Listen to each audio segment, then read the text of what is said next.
والذين هم عن اللغو معرضون والذين هم للزكاة فاعلون والذين هم لفروجهم حافظون। ওই সমস্ত মুমিনদের জন্য সফলতা যারা খুশু খুশুর সঙ্গে নামাজ পড়ে, অনর্থক কথা থেকে নিজের জিহ্বাকে বিশ্রাম দিয়ে দেয়। ঈমানদার জিহ্বা বেশি চালাবে না বিশ্রাম দেবে? বিশ্রাম দিয়ে দেবে। জিহ্বার যত বেশি কথা হবে, জিহ্বার যত বেশি কাজ হবে, তার তত বেশি পাপ হয়ে যাবে। এজন্য কথা কম কাজ, কথা কম আমল বেশি। আল্লাহ তাআলা বলেছেন অনর্থক কথা ঈমানদার কখনো বলতে পারে না, অনর্থক কাজ ঈমানদার কখনো যেতে পারে না। কিন্তু বান্দা ফজরে জায়গা পায় না, কিন্তু খেলার ভিতরে ঠিকই জায়গা পায়। খেলা তো খুব অর্থবোধক কাজ না। খেলতেছে ওরাই, ফ্রান্স খেলে, আর্জেন্টিনা খেলে, ব্রাজিল খেলে, পর্তুগাল খেলে, ক্রোয়েশিয়া খেলে, ওরাই খেলে, ওরাই জেতে, ওরাই হারে। মাঝখান থেকে আমার দেশের কোথায় ব্রাজিল আর্জেন্টিনা, আর আমার দেশের ব্রাহ্মণবাড়িয়ার দুই গ্রুপে মারামারি করে 3 জন শহীদ। কি মানুষ না কাউয়া, আল্লাহ জানে, বুঝে আসে। মানুষ কি এত নাদান হয়, এত বোকা হয় মানুষ? ওই মেসি, রোনালদোরা, তারপরে নেইমারেরা, যারা বড় বড় খেলোয়াড় গুলো আছে, এরা একই টেবিলে বসে একসাথে চা খায়, আর এরা মারামারি করে। আমার বুঝে আসে না। গোটা পৃথিবীতে মিলিটারি ওয়ার করে যা না জয় করতে পেরেছে তারা এখন জয় করছে হলো কালচারাল ওয়ার করে, সাংস্কৃতিক যুদ্ধ করে তার পৃথিবীকে হাতের মুঠোয় নিয়ে নিয়েছে। কোথায় আর্জেন্টিনা? হয়তো আর্জেন্টিনার কিছু খেলোয়াড় বাংলাদেশের নামই জানে না, নামই হতে জানে না। অথচ সেই দেশের একজন খেলোয়াড়ের জার্সি আমার আপনার ঘরের ভিতরের একটা বাচ্চার গায়ে। চিন্তা করেন তাহলে এটা কি পরিমাণ যুদ্ধ, সাংস্কৃতিক যুদ্ধ, যে ওদের দেশের সংস্কৃতি, ওদের দেশের পোশাক, ওদের দেশের পতাকা বাংলাদেশের মির্জাপুর থানা কদিম ধল্লার একটা পাড়া গ্রামের একটা ছোট্ট ঘরের মধ্যে ছোট্ট 8 বছরের বাচ্চা শিশুর গায়ে মেসির জার্সি। আপনার কথা কি বুঝতে পারতেছেন? এটা কি ছোটখাটো কোনো যুদ্ধ? আসতে বলে ছোটখাটো কোনো যুদ্ধ? অনেক বড় যুদ্ধ। এটা হচ্ছে সাংস্কৃতিক যুদ্ধ।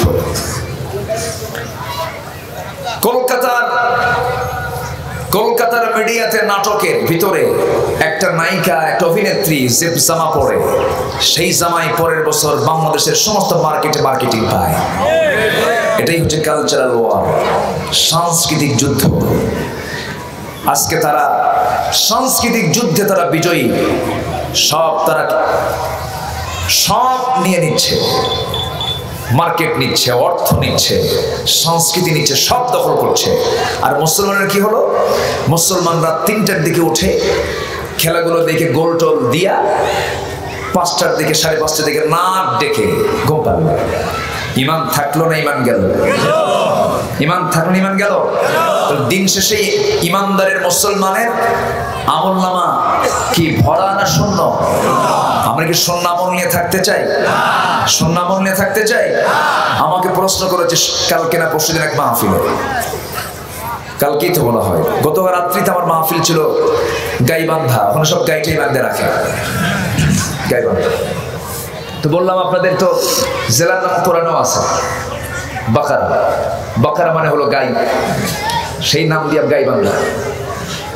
আমাকে প্রশ্ন করেছে, হুজুর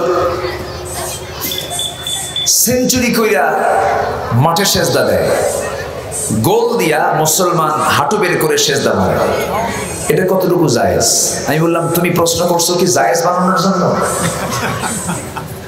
আল্লাহ প্রত্যেক মানুষকে কি আকল দেয় নাই? চোর যদি চুরি করে আলহামদুলিল্লাহ, এটা কি হইল? আসতে বলে চোর চুরি করে যদি আলহামদুলিল্লাহ বলে হবে? ইসলামে এমন কোন কাজ নেই যে কাজের দোয়া নাই, কিন্তু খারাপ কাজের কোন দোয়া আছে? খারাপ কাজের কোন শুকরিয়া আছে? সম্মানিত ভাইরা, যদি কেউ স্ত্রী সহবাসেরও কিন্তু দোয়া আছে। এখন নিজের স্ত্রী সহবাস নয় করে পরের স্ত্রী সহবাস করতে নিয়ে যদি দোয়া করে, আমার কথা কি বুঝতেছেন আপনারা? উত্তর পাইলেন তো নাকি? আমি আর কি উত্তর দেবো বলে?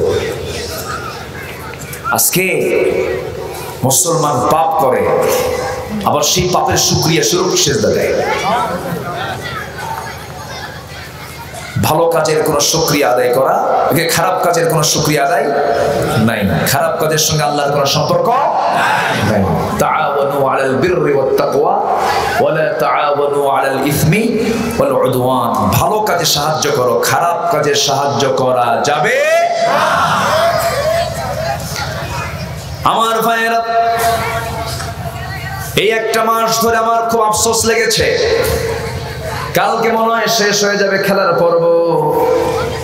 একটা মাস আমি ওই কক্সবাজার থেকে শুরু করে নিয়া বান্দরবন থেকে সুন্দরবন পর্যন্ত, পঞ্চগড় থেকে নিয়া সেই কক্সবাজার পর্যন্ত গোটা দেশেই মাহফিলে যাই, বিভিন্ন জায়গায় যাওয়া হয়। মাহফিল শেষে রাতে যখন ফিরতে নেই, বিভিন্ন রাস্তার মোড়ে মোড়ে প্রজেক্টর দিয়া সারা রাত ধরে খালি গোল আর গোল।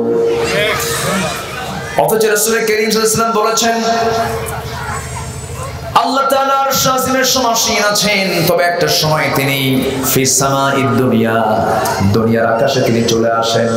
দুনিয়ার আকাশে এসে বলেন, কোন দোয়া প্রার্থী আছে আমার কাছে দোয়া চাবে, কার কোন সমস্যা আছে আমার কাছে প্রার্থনা করবে, আমি তার সেই চাওয়া আমি আল্লাহ পাওয়া করে দেব, তার গুনাহগুলোকে মাফ করে দেব।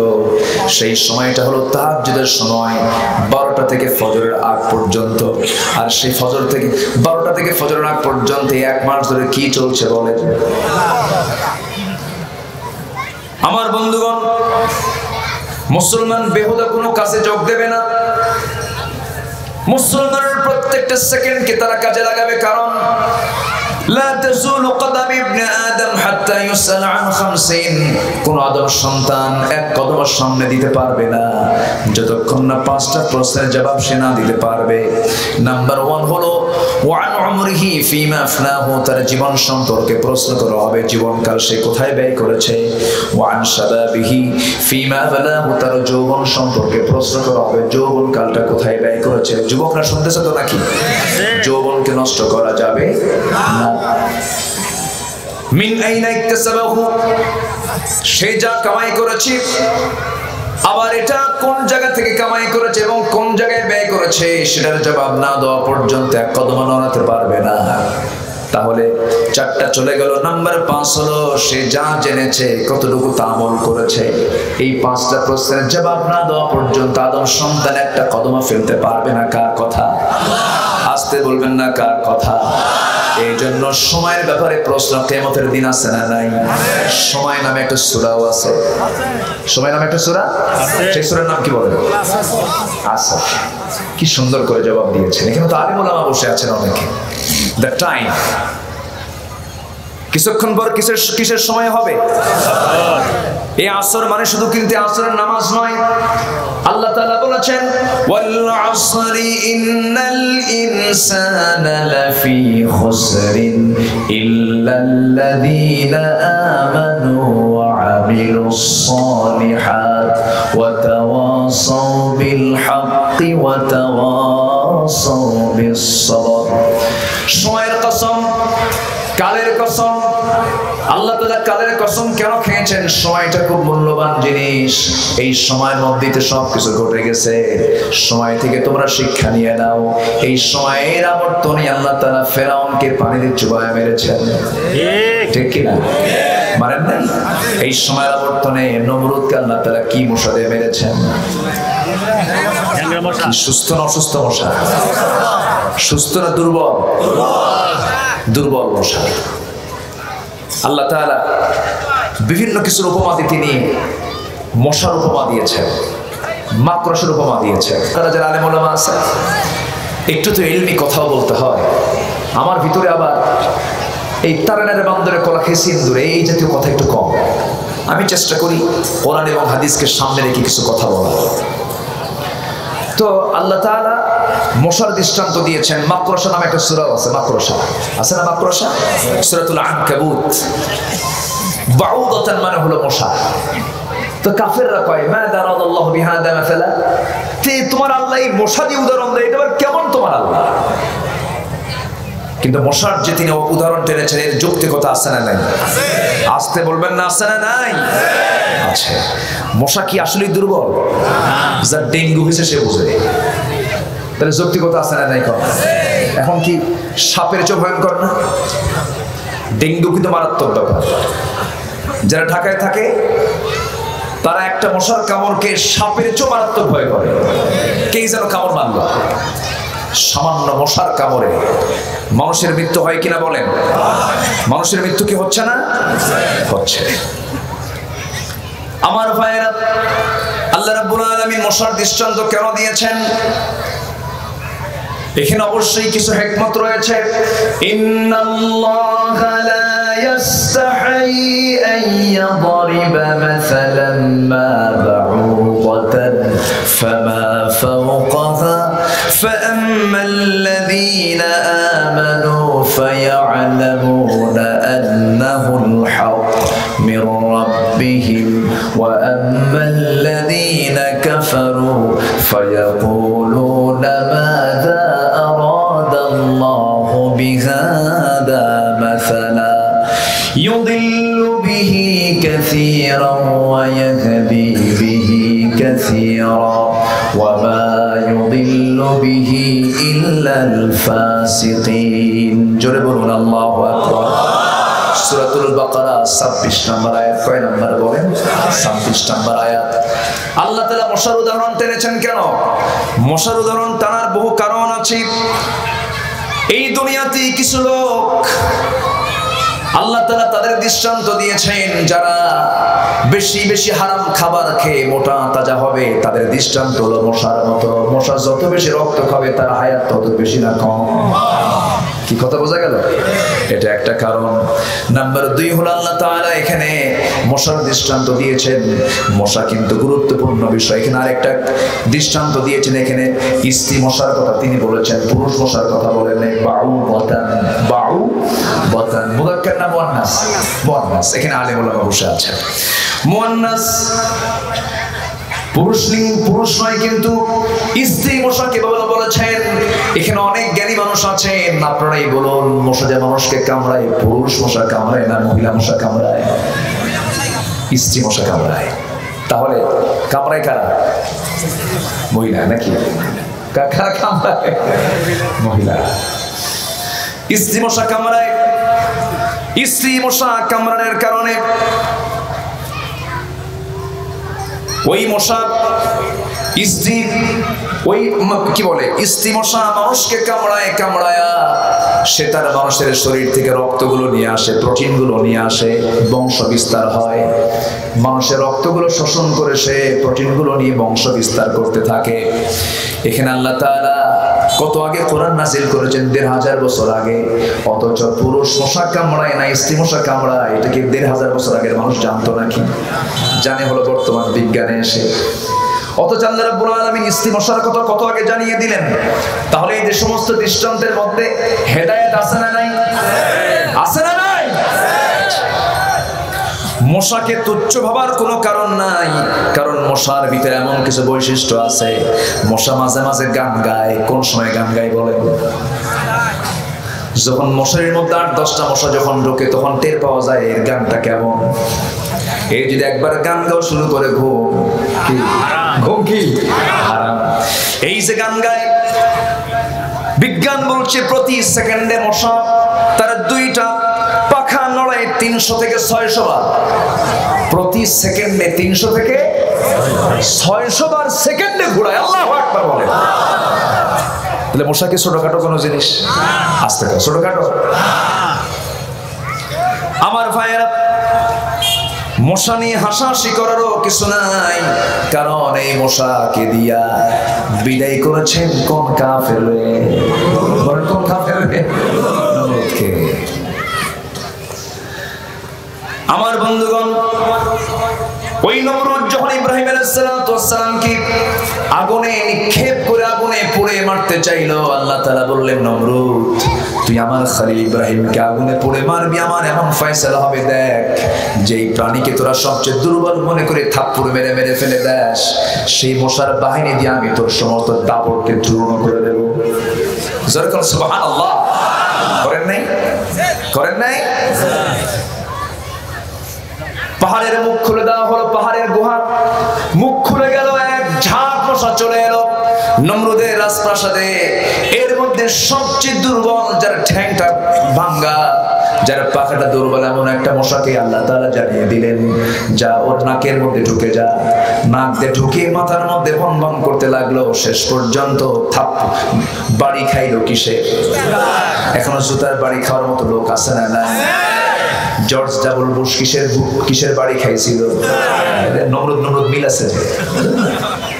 আমার দেশের মাঝে মাঝে খায় কিনা বলেন?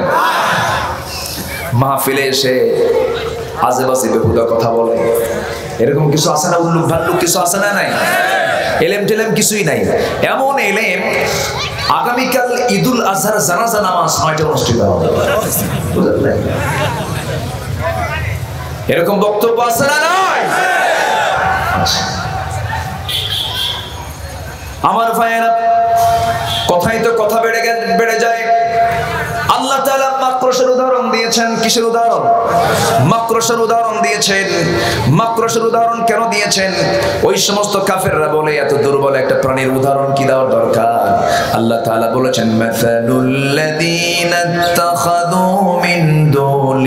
মিন দুনিল্লাহি আউলিয়া কামাসালিল আনকাবুত।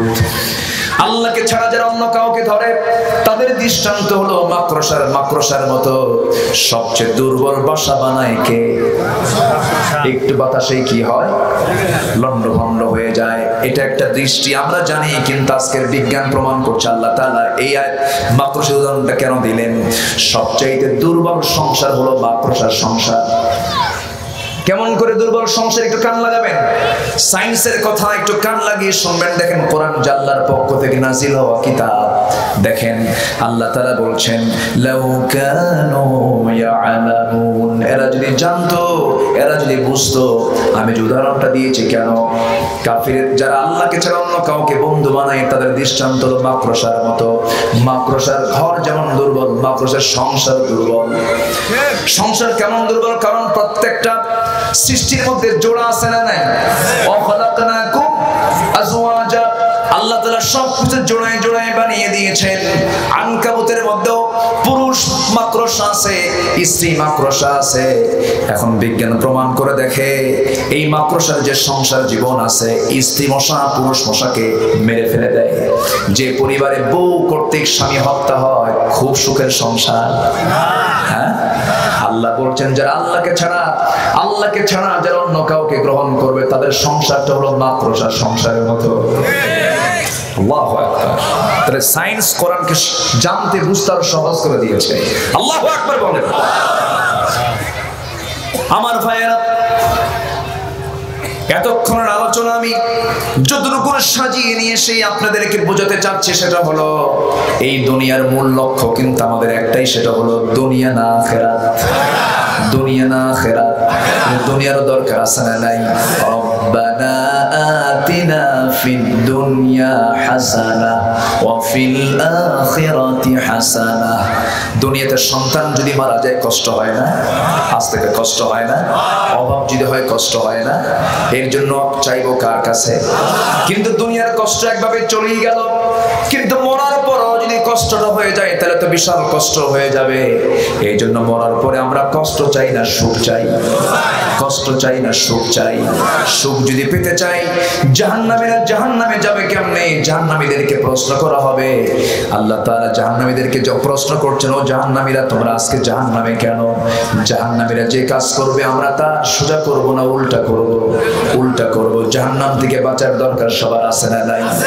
আল্লাহ তাআলা আমার আপনার জন্য দুইটা স্থান রেখে দিয়েছেন, একটা হলো জান্নাত আর একটা হলো জাহান্নাম। কিন্তু আমার দেশে সহ গোটা পৃথিবীতে মানুষ দুই শ্রেণীর আছে, একটা জান্নাতের আর একটা কি? জাহান্নামের লোক। কিছু লোক জান্নাতে যাবে, কিছু লোক জাহান্নামে যাবে। জান্নাতে যাবে কারা? জাহান্নামে যাবে কারা, এই বিষয়ের জ্ঞানটা যদি আমাদের জানা হয়ে যায় তাহলে আমাদের ঈমানটা ক্লিয়ার হয়ে যাবে। আজকে যে সূরা থেকে আমি তেলাওয়াত দিয়ে শুরু করেছি, আল্লাহ তাআলা এখানে 4টা কারণে বান্দা জাহান্নামে যাবে। কয়টা কারণে বলেন? 4টা কারণে আমরা আজকে শিখে যাব। জোরে বলি ইনশাআল্লাহ, আরো জোরে বলি ইনশাআল্লাহ। আজকের নামাজটা আসর নামাজ একটু পরে পড়লে কেমন হয়? বলেন বলেন বলেন বলেন, একটু পরামর্শ করেন, পরামর্শ করেন। একটা সূরা আছে পরামর্শের সূরা, সূরাতুশ শুরা, মানে পরামর্শ। আমরা পরামর্শ করি। বলেন আমরা কি 4:45 নামাজ পড়বো?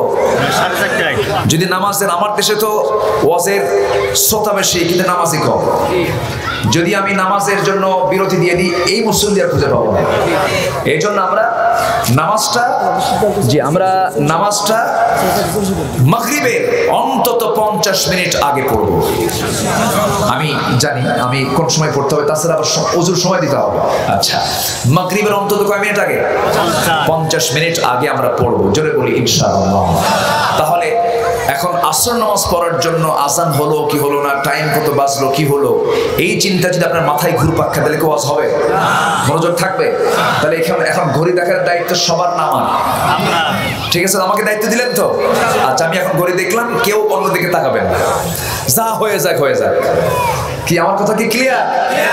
আমার দিকে তাকান এখন সম্মানিত ভাইরা। কারণ নামাজি যারা আজান শুনলেই তাদের ভিতরে একটা হেডেক হয়, নামাজটা কখন পড়বো, হায়াত ময়তের কথাটা বলা যায় না, নামাজটা পড়ে ফেলি, একটা অস্থিরতা কাজ করে। এই জন্য আমি কথাটা বলে ফেললাম।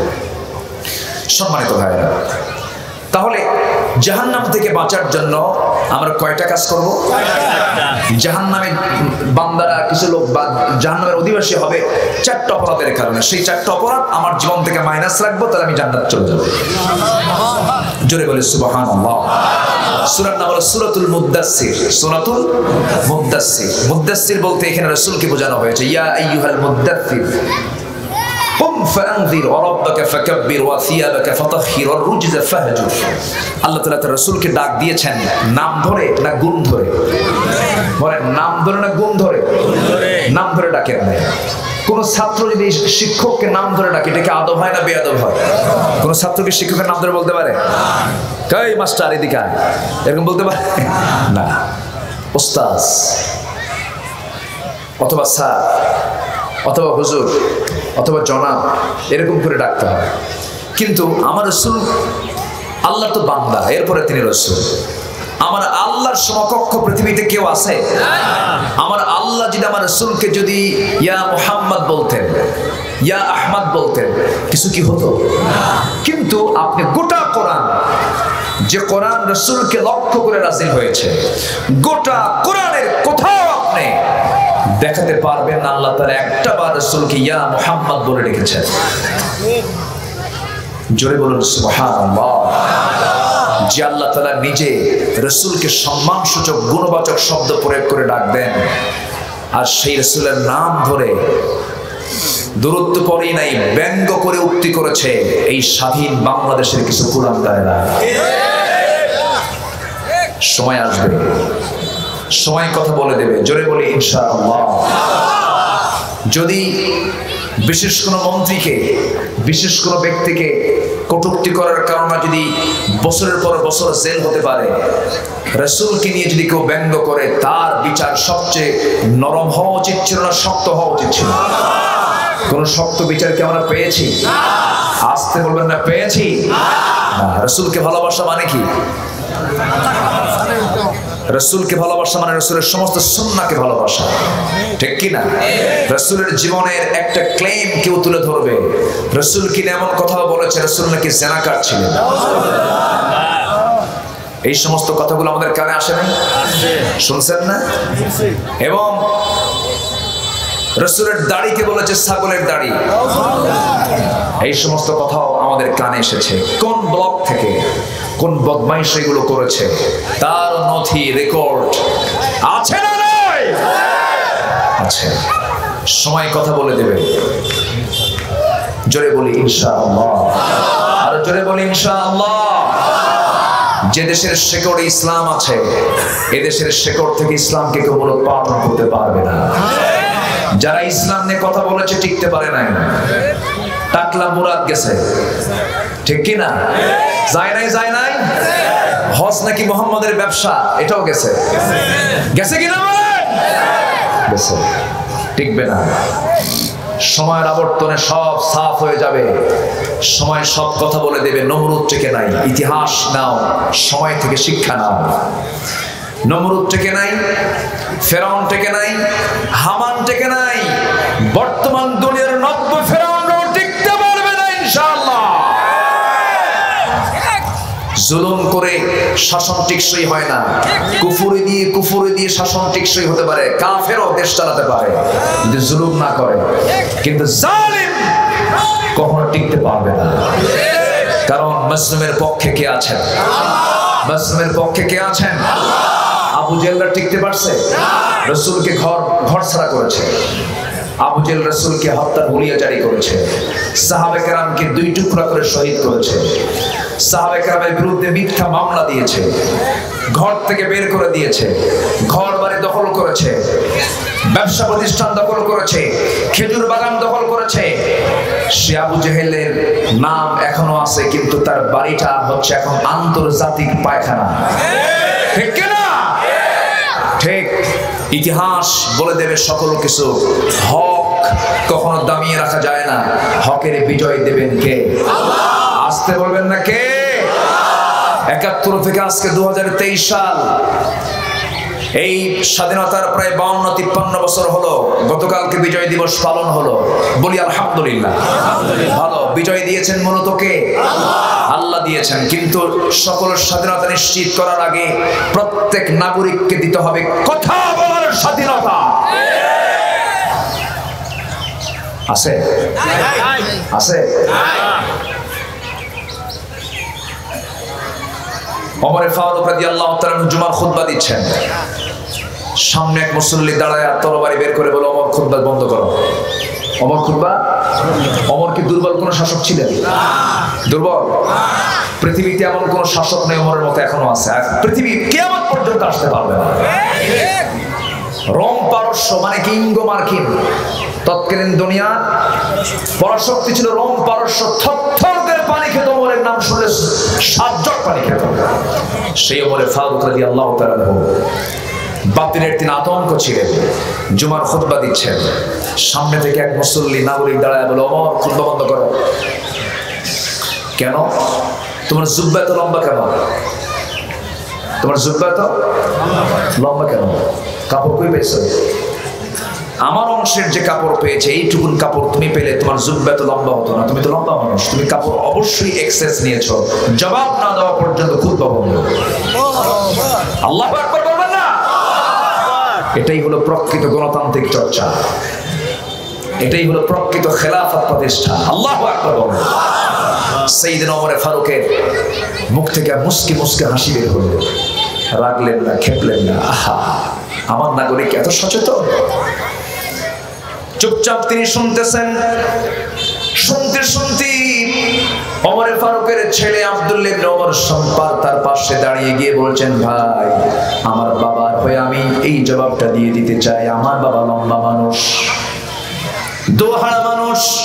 আমি যে অংশে কাপড়টা পেয়েছি, আব্বা যে অংশে কাপড়টা পেয়েছেন, আব্বার অংশ দিয়ে আব্বার জুব্বা হয় না, ছোট হয়ে যায়। তখন আমি বললাম, আব্বা আমার অংশটা আমি আপনাকে দিয়ে দিলাম, আমার অংশ জোড়া দিয়া জুব্বাটা বানাইয়া দেন। তরবারি আস্তে করে কোষবদ্ধ করে আস্তে করে বসে গেছে মাথা নিচু করে। ওমর ফারুক আবার বলছেন, ও প্রশ্নকারী, তুমি আবার দাঁড়াও। যদি এমনটা হতো আজকে, যদি এমনটা হতো আজকে, যদি আমি আমার ছেলের কাপড়টা না নিয়ে, যদি আমার ক্ষমতা বলে আমার দাপড় দিয়ে যদি আমি কাপড় বেশি নিয়ে যদি জুব্বা বানাতাম, তাহলে কি করতাম? তরবারি বের করে বলে, এই তরবারি দিয়ে তোর কাল্লা আমি উড়াইয়া দিতাম। ওমর ফারুক চোখের পানি মুছতে মুছতে বলছেন, আল্লাহ, আমার জনগণ খুব ভালো। যেরকম সুবহানাল্লাহ। আমার ভাইয়েরা, ওমর ফারুকের হাতে রাষ্ট্রের পক্ষ থেকে এক বোতল মধু আসছে। সেই মধুগুলো নিয়ে বাড়িতে আসলেন। সেই মধুগুলো তিনি প্রতিবেশীর মাঝে ভাগ করে দিবেন, তার দায়িত্ব এসেছে। ভাগ করার জন্য বউয়ের কাছে গিয়ে বলছেন, আমার স্ত্রী শোনো, এই যে এক বোতল মধু এসেছে, এই মধুগুলো তুমি ভাগ করে আমার প্রতিবেশীর মাঝে সমান ভাগে ভাগ করে দাও। কিছুক্ষণ পর আবার তিনি স্ত্রীর হাত থেকে মধুর বোতল নিয়ে বলছেন, আমি তোমাকে ভাগের দায়িত্ব দেব না, তোমাকে দিয়ে ভাগ করলে হবে না। এতে বউ খুশি হওয়ার কথা না, মন খারাপ করার কথা। চোখটা লাল হয়ে গেছে, কেঁদে ফেলছে। আপনি আমাকে বিশ্বাস করলেন না। করতে পারেন এরকম? করতে পারেন না? হয় না এরকম? হয় না? সাইয়েদনা ওমর ফারুক বললেন, না, আমি তোমাকে করতে দেব না। ভাগ করার জন্য তিনি চলে গেছেন প্রতিবেশীর ঘরে। গিয়ে একজনকে বললেন, শোনো, আমরা যে 7-8 জন প্রতিবেশী আছি, এই যে এক বোতল মধু সুন্দর করে সমান ভাগে ভাগ করে আমার অংশেরটা আমার বাড়িতে দিয়ে আসবে।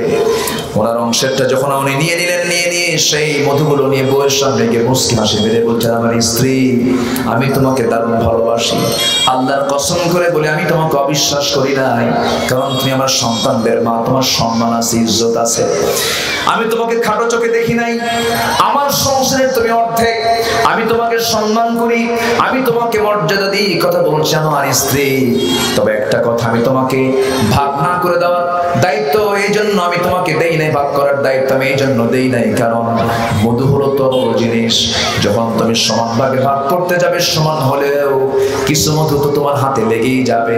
সেই মধুটুকু 2 ফোঁটা হোক, 3 ফোঁটা হোক, এইটুকুর মধু আমার ভাগে বেশি চলে আসবে মনে করে ভাগের দায়িত্ব আমরা না নিয়ে অন্যকে দায়িত্ব দিয়েছি।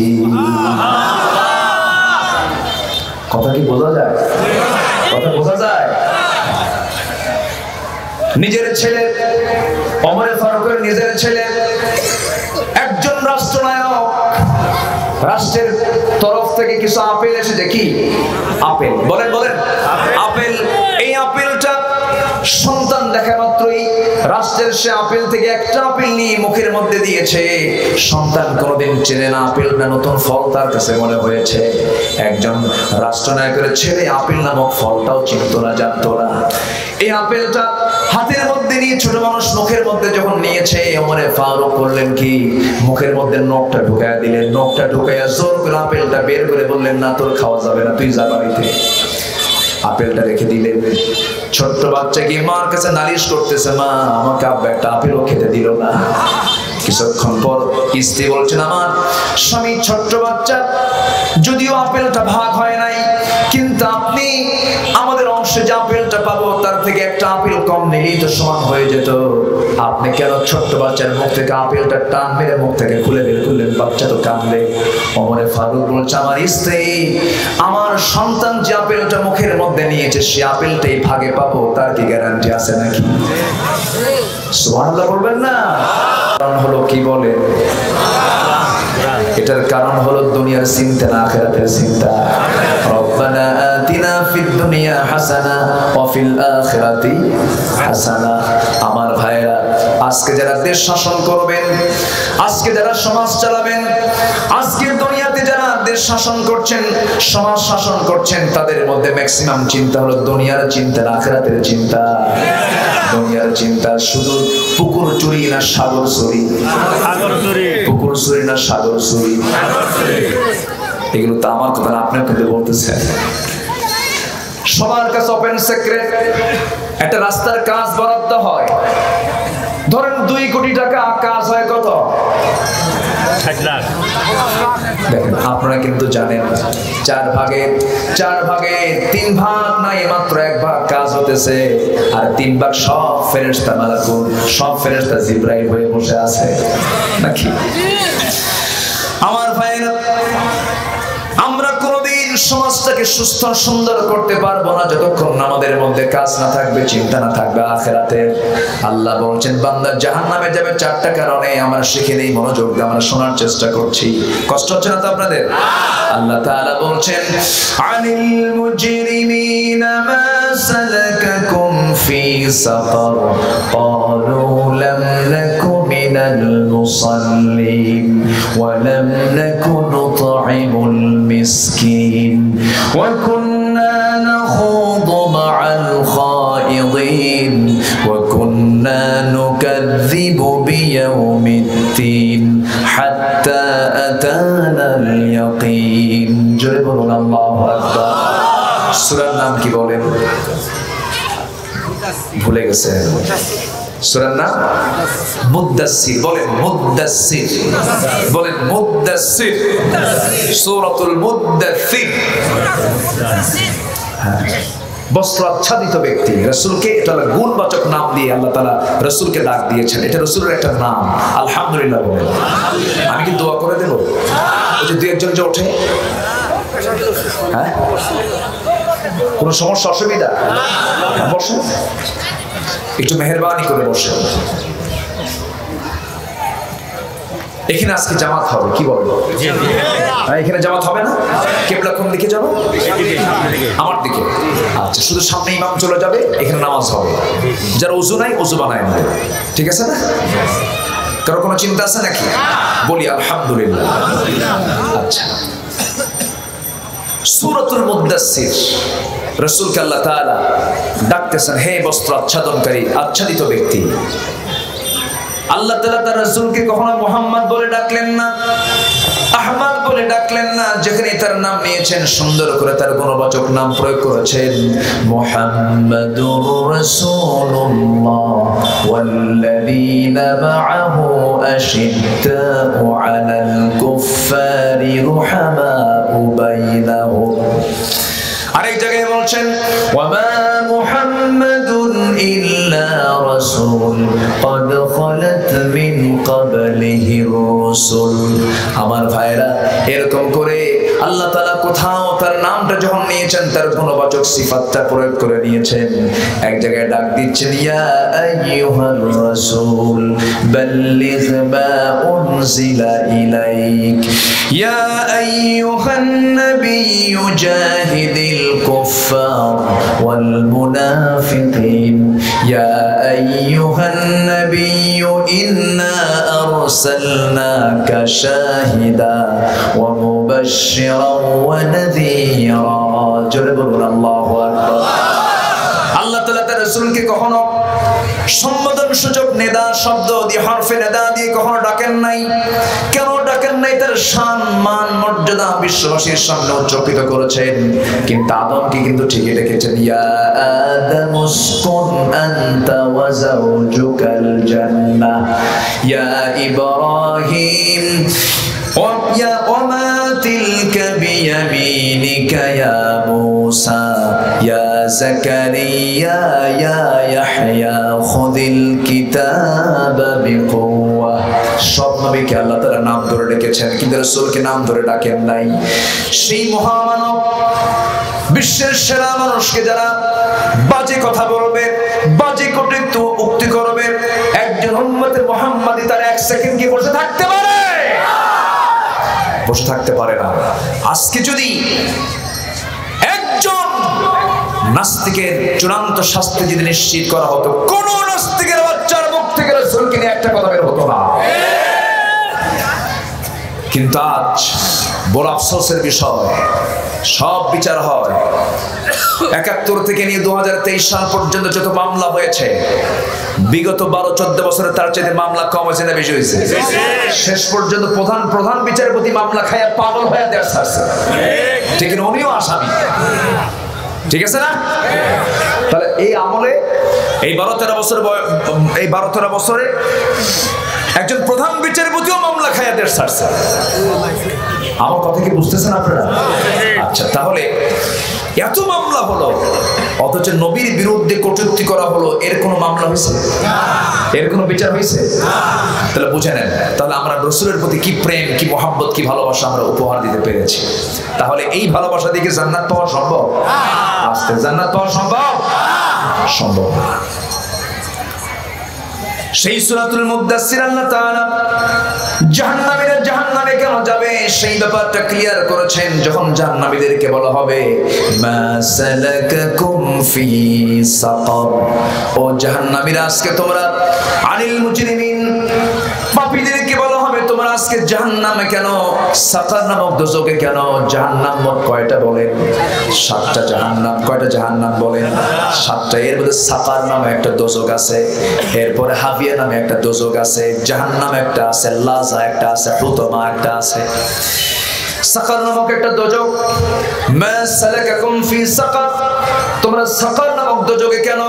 সঙ্গে সঙ্গে তারা বলবে আমরা চারটা কাজ দুনিয়াতে করি নাই।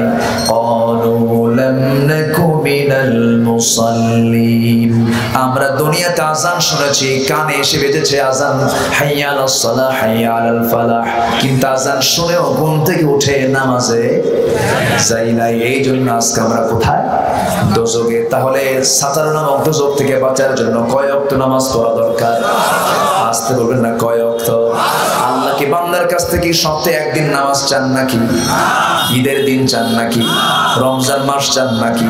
কয়বার চান? দিনে কয়বার? আসল মুসল্লি কয় ওয়াক্ত? 5 ওয়াক্ত। 5 ওয়াক্ত নামাজ আমাকে আপনাকে পড়তে হবে, সময় না সময়। নামাজ না পড়ার ক্ষতি আছে অনেক।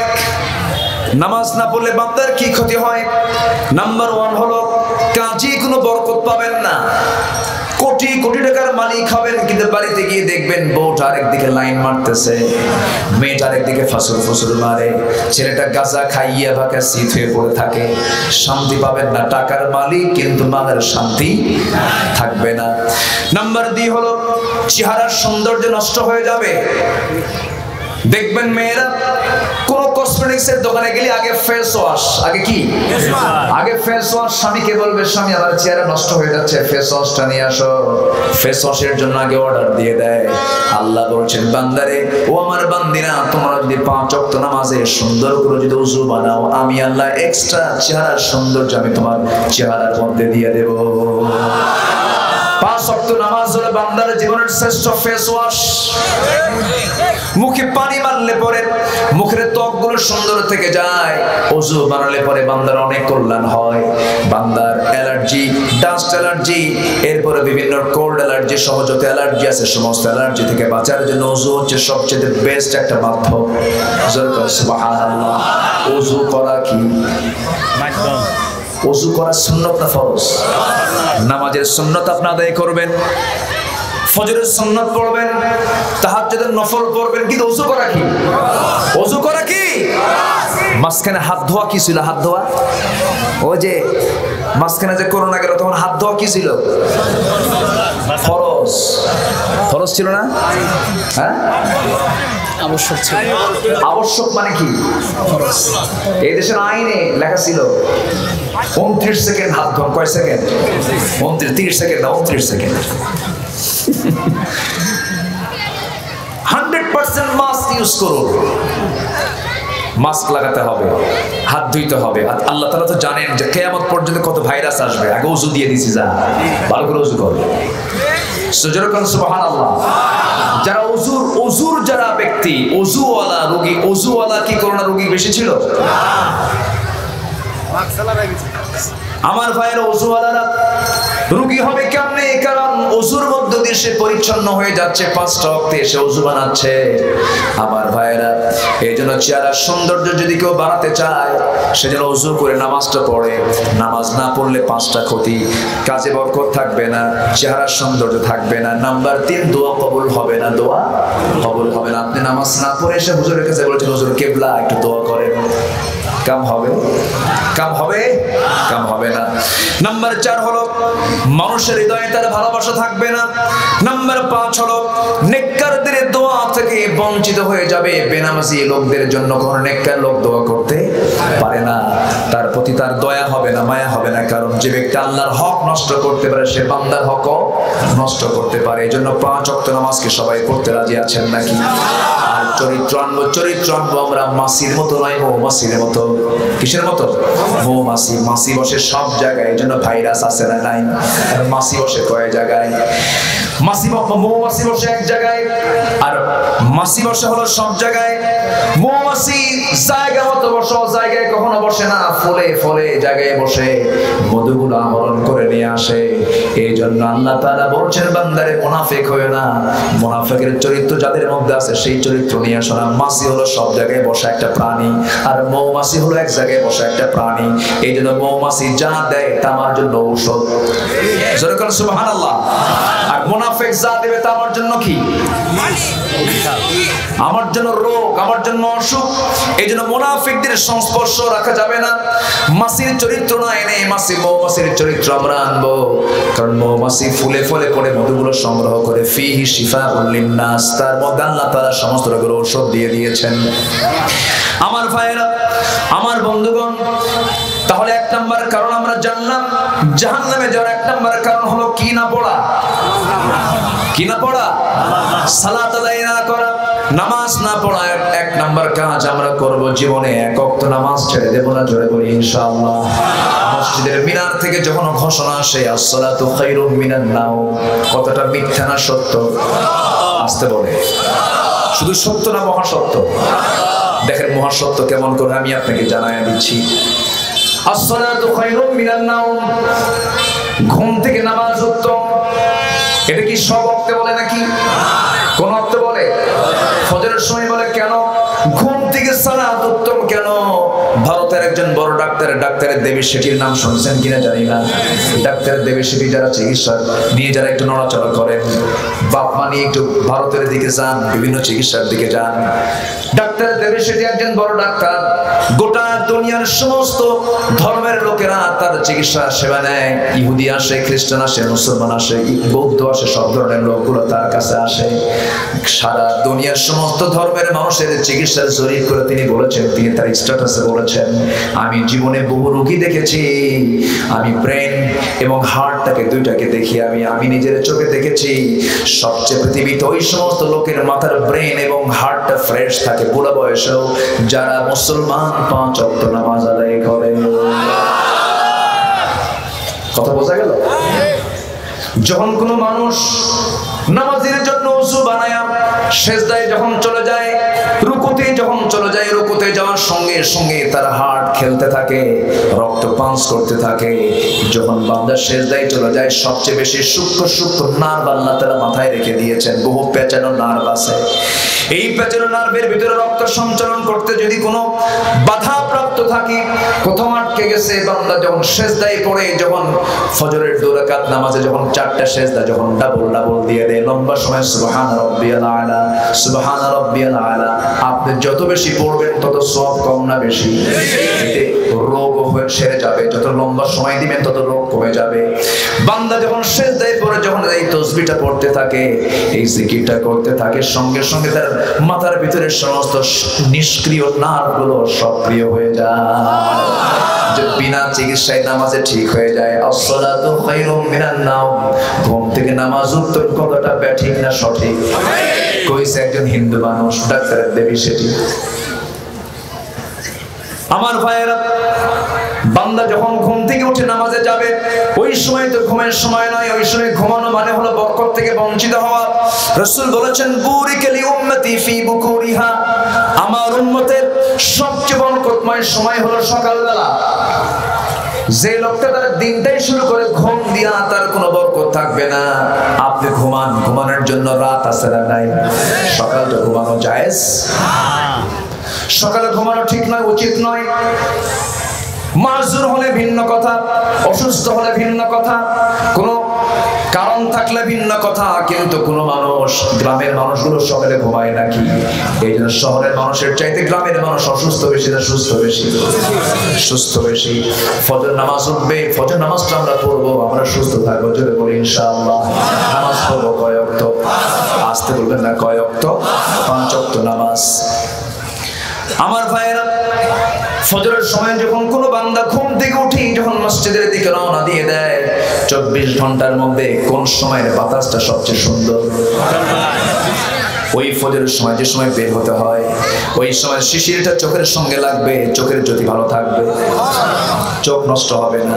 ডায়াবেটিস রোগী হলে হাঁটার সময় কখন? ঠিক বলেন?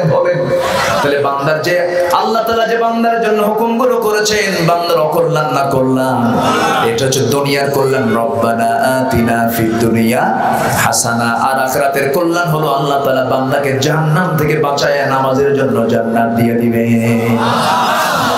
আমার ভাইয়েরা, নাম্বার 2 হলো ক্বালু লাম নাকু মিনাল মুসাল্লিন ওয়া লাম নাকু নুতঈমুল মিসকিন।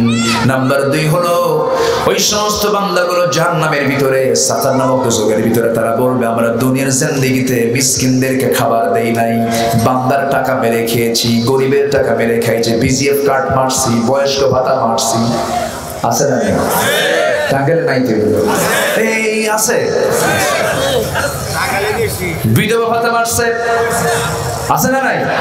বিধবার হাতে টাকা না দিয়া সেই কার্ডটা ভুয়া, যে বিধবা না তার হাতে দিয়ে আবার তার কমিশন খাইছে। কমিশন খাওয়া হলো এই দেশের সবচেয়ে বড় ব্যবসা। খালি কমিশন আমারে কত % দিবা?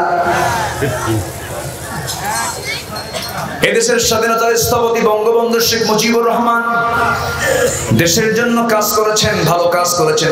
তিনি ভালো মানুষও ছিলেন, আমরা তার প্রশংসাও করি। ভালো মানুষ, ভালো কাজকে প্রশংসা করতেই হয়। কিন্তু তিনি আফসোস করে দেশ স্বাধীনতার পরে কিছু কথা বলেছেন। অনলাইনে তার বক্তব্যগুলো ভাষা, আমি তার মাঝে মাঝে কথাগুলো শুনি। তিনি বলেছেন মানুষ দেশ স্বাধীন করে পাই তেলের খনি, গ্যাসের খনি, স্বর্ণের খনি, আর আমি পাইছি সব চোরের খনি।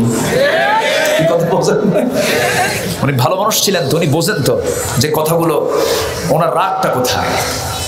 সব চাটার দল 4টে সুটে খায়া ফালায় দেয়, সব নিয়ে আসি ভিক্ষা করে, সব নিয়ে শেষ। কি কথা বোঝেন? রাগের ঠেলায় বলেছেন এই কথাগুলো। আমার ডানে চোর, বামে চোর, সামনে চোর, পিছনে চোর। উনি তো চলেই গেছেন, চোররা আছে না? আজ থেকে চোররা আছে না? 14 লক্ষ কোটি টাকা দেশ থেকে পাচার হলো, কোন ফেরেশতারা করলো? এটা কি আমার জরিপ না পত্রিকার জরিপ? জাতীয় পত্রিকা এসেছে 14 লক্ষ কোটি টাকা দেশ থেকে পাচার হয়েছে। তাহলে দুর্ভিক্ষের সংবাদটা শুনবো না কেন? কোনো কিছুর সংকট নাই মুসলমানদের জন্য, এটা বিশ্বাস করা যাবে না। কোনো কিছুর সংকট বললে দোষ হবে কার? কোনো কিছুর সংকট নেই। সংকট সৃষ্টির জন্য যা দায়ী বান্দাই দায়ী। আল্লাহ সব কিছু দিয়ে দিয়েছেন। সমুদ্রের মধ্যে যে প্রাণীগুলো থাকে, এই সমস্ত প্রাণীর সংখ্যা স্থলভাগের চাইতে বেশি। মানুষ আর কত আছে? তার চেয়ে সমুদ্রের প্রাণী কম না বেশি? খাওয়ানকে? একটা নীল তিমির ওজন হলো 120 টন। একটা প্রাণীর ওজন 120 টন ওজন। 120 টন ওজনের একটা প্রাণী তার বাচ্চা নীল তিমিকে দুধ খাওয়ায় প্রত্যেকদিন 50 থেকে 60 মণ। জোরে বলেন সুবহানাল্লাহ। কোনদিন হরতাল হয়েছে ওদের? না খেয়েছিল? মিছিল হয়েছে? মিটিং হয়েছে? খাদ্য গোদাম আছে? আমাদের খাদ্য গোদাম আছে না নাই? এরপর সংকট আছে না নাই? সংকট কেন? আল্লাহর দোষ না বান্দার দোষ? কোন কিছুর সংকট নেই। সংকট হলো নেতৃত্বের সংকট আর বন্টনের সংকট, ঠিক কিনা? বন্টনের সংকট। গাজীপুর থেকে এক সবজি চাষি বঙ্গবন্ধুর বাড়িতে গেছে সবজি হাদিয়া দেওয়ার জন্য। সবজি হাদিয়া দিয়ে ফেরত আসার সময় নেতা বলতেছে, তুমি আমার জন্য এত সুন্দর তরুতাজা সবজি আনছো, আমি তোমার কিছু টাকা পয়সা দিই। চোখ এরকম বড় করে বলতেছে, নেতা আমি আপনাকে ভালোবাসি, আমি টাকা নেব। চলে আসতেছে, কেয়ারটেকারকে বললো যে 20টা টাকা দিলাম, ওর হাতিটা জোর করে দিয়ে দিস তুই, তাছাড়া আমার ভালো লাগতেছে না। কেয়ারটেকার 20 টাকা হাতে করে নিয়ে ওই লোকের কাছে গিয়ে 10 টাকা নিয়ে যে থিয়া 10 টাকা দিয়া কয়, এই যে 10 টাকা নেতা দিবে তোমারে। কয় টাকা নাই? 10 টাকা অর্ধেক। কথা কি বুঝতেছেন? এটা আমাদের জাতীয় নেচার। হারাম হারাম, এগুলো হারাম। এরপরে সবজি চাষি বলে, অসম্ভব ব্যাপার, আমি তো টাকা নেবই না, চলো নেতার কাছে যাই। ঘুরে আবার নেতার কাছে আসছে, এসে বলতেছে, নেতা আপনি আমাকে বড় কষ্ট দিলেন কেন? আমার তো অভাবে আমি আসি নাই এখানে, আপনি আমাকে টাকা দিচ্ছেন কেন? ধরুন আপনার দেওয়া এই 10 টাকা। টাকা হাতের মধ্যে, নেতা কয়, হাই রে, দোতলা থেকে একটারে নামতি 10 টাকা নেন। কথা কি বোঝা যায়? আল্লাহ তাআলা বলছেন জাহান্নামে যাওয়ার এটা একটা কারণ, যারা কমিশন খায়। লাম নাকু মিনাল মুসাল্লিন ওয়া লাম নাকু নুতঈমুল মিসকিন, যারা মিসকিনদের টাকা মেরে খায়, গরিবের হক মেরে খায়, বান্দার হক মেরে খায়, তারা জাহান্নামে যাবে। তো লাভ কি? আপনি কয় টাকা খাবেন? হাজার হাজার কোটি টাকা আপনার ব্যাংকে পড়ে থাকবে, জমিতে পড়ে থাকবে। আপনি কয়টুকু খান, কয়শো টাকা খান? ডায়াবেটিস হলে তো এত গ্রাম এত গ্রাম এত গ্রাম, ঠিক কি না? কিছুই তো খেতে পারেন না, লাভটা কি? মাঝখান থেকে আপনি জাহান্নামটাকে টেনে আনলেন। নাম্বার 3, আপনার মনে বিরক্ত হচ্ছেন আপনারা? বলি আলহামদুলিল্লাহ। এত সুন্দর মানুষ আপনারা, মির্জাপুর, তাই না? আলহামদুলিল্লাহ। কি ধরলা? আবার কদিম, আর কি আছে? পিস ধরলা, পিস ধরলাও আছে, পিস ধরলাও আছে। আর যদি থাকে তার পিসও তো আছে। আগ ধরলা, পিস ধরলা, কদিম ধরলা, পূর্ব ধরলা, এই নিয়ে সব ধরা। কদিম ধরলার এই মোড়ে প্রচুর অ্যাক্সিডেন্ট হতো এক সময়, তাই না? অ্যাক্সিডেন্ট হতো, দুর্ঘটনা ঘটতো। একটা মোড়, টার্নিং পয়েন্ট আছে। আমি একদিন নিজে একটা বাসের যাত্রী ছিলাম, দেখি যে সামনে একটা সিএনজিকে বাইরে আরেকটা হোন্ডা বাইরে, ও সন্ত্রাসী কায়দায় চলে গেছে সামনের দিকে। বুঝলেন ভাই, আমার দেশে অ্যাক্সিডেন্ট করলেও বিপদ, যার দোষ নাই সেও মনে ভিতর খায় না। আমি কি ভুল বললাম? মুশকিল। কিন্তু আপনি রোড অ্যাক্সিডেন্ট করেছেন, আপনার দোষ নাই, এখানে এসে পুলিশ ক্লেম করবে, পুলিশ দেখবে যে এখানে দোষটা কার, সে রাইট সাইড না রং সাইড, এগুলো কিচ্ছু না। মানলি কেন তুমি? তোরে মাইরা শেষ করবো, আছে না? খুব মুশকিল। এখানেও ইসলাম কথা বলেছে কিনা বলেন? ইসলাম কি দেখেনও কথা বলে দিয়েছে। মানুষ মেরে হঠাৎ করে অ্যাক্সিডেন্ট হয়ে গেছে, দায়িত্ব হচ্ছে সেই জায়গায় ড্রাইভার থেমে, এই যে আমার দ্বারা যে একটা বিপদগ্রস্ত লোক বিপদে পড়ে গেল, আমি তাকে সেখান থেকে তুলে নিয়ে নিরাপদে আমি তারও আর হেল্প করবো, বরঞ্চ করে কি জানেন, ও বাঁচার জন্য আরো হয়তো বাঁচতো, আর একটা ডাবল চাপা দিয়া যেন আমার না ধরতে পারে। কেন জানেন? শুধুমাত্র আমাদের ভুল সিদ্ধান্তের কারণে। ঠিক কিনা বলেন? যাই হোক, ইসলাম থাকলে সব ভালো হয়ে যেত। ইসলাম তো নাই সব জায়গায়। আমার সমাজে কি আমার সমাজে কি যাকাত চালু না সুদ চালু? কি চালু বলেন? সুদ চালু। রন্ধ্রে রন্ধ্রে সুদ ঢুকেছে। আল্লাহ তাআলা এবার বলছেন যে 4টা কারণে জাহান্নামে। নাম্বার 1 হচ্ছে নামাজ না পড়া, নাম্বার 2 হলো বান্দার হক মেরে খাওয়া, নাম্বার 3 হলো কুন্না নাখুদ মা'আল খাইদিন, সমালোচককারীদের সঙ্গে সমালোচনা করা, গীবত, মিথ্যা, পরচর্চা, পরনিন্দা করার মতো লোক সমাজে কম না বেশি? এটা কিসে যাওয়ার কারণ? গীবত এমন একটা গুনার নাম, বিকাশ বোঝেন তো? বিকাশ, নগদ বোঝেন না? আচ্ছা, টাকা যায় না বাতাসে যায়? বলেন কিসে যায়? ট্রান্সফার হয়ে যায়। জাস্ট আপনি একটা চাপ মারলেন, টাকা দেখলো না, চলে গেছে 25,000, চলে গেছে 1 লাখ, খালি একটা বিকাশ, সেন্ড মানি, ক্যাশ আউট, বাস সেন্ডিং হয়ে গেছে, চলে গেছে। কিন্তু আপনি কি দেখতে পেলেন? তো গীবত হচ্ছে এমন গুনাহ, গীবত করা মানে কি, মানে হলো যার গীবত করছেন আপনি, ওর অ্যাকাউন্টে আপনার যত ভালো আমলনামাগুলো আছে অটোমেটিক ট্রান্সফার হয়ে চলে গেছে। কথা বোঝা গেল? তাহলে গীবত মানে হলো নিজের সৎ আমলনামা কি হওয়া, বিকাশ হওয়া, কি আরেকজনের কাছে চলে যাওয়া। তাহলে জাহান্নামে যাওয়ার এটাও একটা কারণ। নাম্বার 4 হলো ওয়াকুন্না নুকাযযিবু বিয়াউমিদ্দিন, আমরা বিচার দিবসকে অস্বীকার করেছি। হুজুররা ওয়াজ করতো, আমরা বলতাম দেখো তো কি পুরাতন কথাগুলো বলে, বাকির কথা বলে, কোন দিন মরবো, কোন দিন আবার জিন্দা হবো, আবার জান্নাত জাহান্নামের কথা বলে। হুজুরদের মাথা ঠিক আছে নাকি? এরকম বলার লোক আছে না নাই? কিন্তু পাগল, তোমরা তো বুঝলে না। তোমার নিজের হাতে লাগাও আলুর আবাদ। এলাকায় আলু হয় কিনা? আলু তো এটা নিচু এলাকা, আলু হয়, কিন্তু পিছনে যে নিচু দেখলাম অন্য সরে হয়, এই সাইডে হয় না মনে হয়, এটা নিচু এলাকা। তাহলে আপনাদের উঁচু আছে, নিচু আছে, আলহামদুলিল্লাহ বলেন। তাহলে উঁচু থাকলে সুবহানাল্লাহ, নিচু থাকলে আলহামদুলিল্লাহ বলেন, সুবহানাল্লাহ আলহামদুলিল্লাহ। তাহলে 2 এলাকায় যেহেতু আছে, দুটাই বলবেন আপনারা। উঁচু উঠলে কি বলবেন? আল্লাহু আকবার, সুবহানাল্লাহ। নিচে নামলে আলহামদুলিল্লাহ, আল্লাহু আকবার বলেন। সুন্দর। তো উঁচু জমিতে আলু লাগায়, আলু যারা লাগান তারা বুঝবেন, যদি ছোট আলু হয় একটাই লাগায়, আর যদি বড় আলু হয়, লাল হল্যান্ডার আলুগুলো যদি হয়, এটাকে কেটে কেটে 8 টুকরা 10 টুকরা করে জমির মাটিতে নিচে রেখে আসে। 2 মাস 3 মাস পর যেটা লাগাইছে সেটা কি পাওয়া যায়? কই যায়? পচে কি হয়? হ্যাঁ, আচ্ছা, মাটি হয়ে গেল। কিন্তু মাটি কি হয়ে কি আর আলু নাই? কোন আলু? ওই জায়গা থেকে আল্লাহ তাআলা আপনি আপনি লাগালেন আপনার চোখের সামনে হাত দিয়ে একটা আলোর অংশ আলো লাগালেন, আর সে আলোকে পৌঁছায় দিয়া মহান রব্বুল আলামিন যদি সেখান থেকে 8টা 10টা 12টা 14টা 15টা আলো যদি আল্লাহ তাআলা আপনাকে দিতে পারে, সে আল্লাহ তাআলা আমার মৃত্যুর পরে আমাকে কবরে যখন রাখা হবে, আমার দেহটা মাটির সঙ্গে মিশায়া দিয়া আমার সেই জিন থেকে, আমার সেই বডি থেকে আল্লাহ তাআলা আবার কিছু নিয়ে সেখান থেকে আবার কি তিনি জিন্দা করতে পারেন না? আসতে বলবেন না, পারেন না?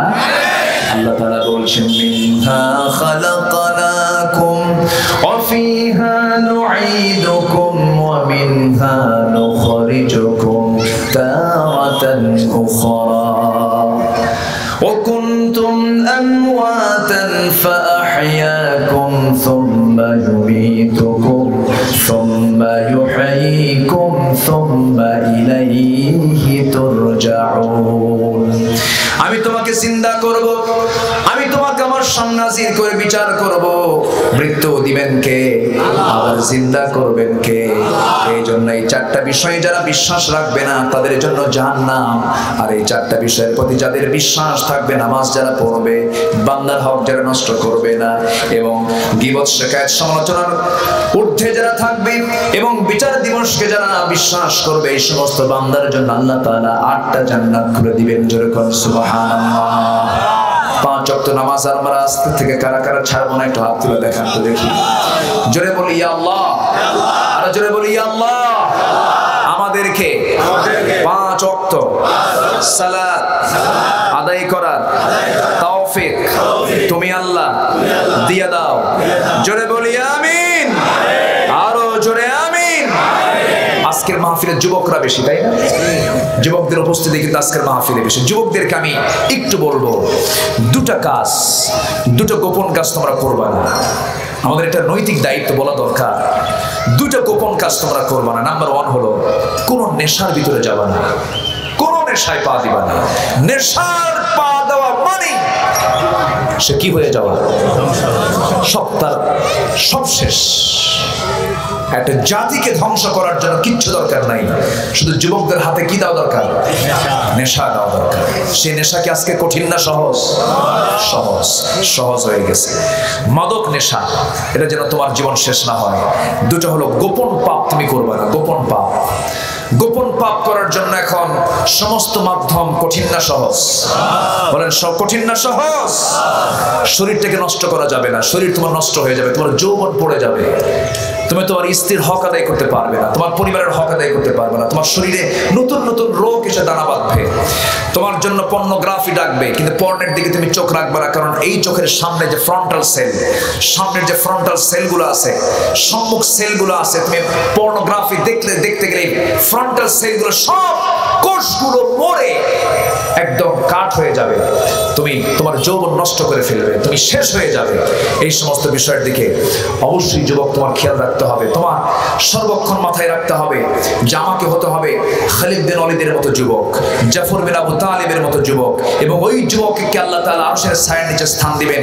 শাবুন নাশায়া ফি ইবাদাতিল্লাহ, যে তার যৌবন কালকে সম্পূর্ণ আল্লাহর ইবাদতে কাটিয়ে দিয়েছে। জোরে বলে সুবহানাল্লাহ।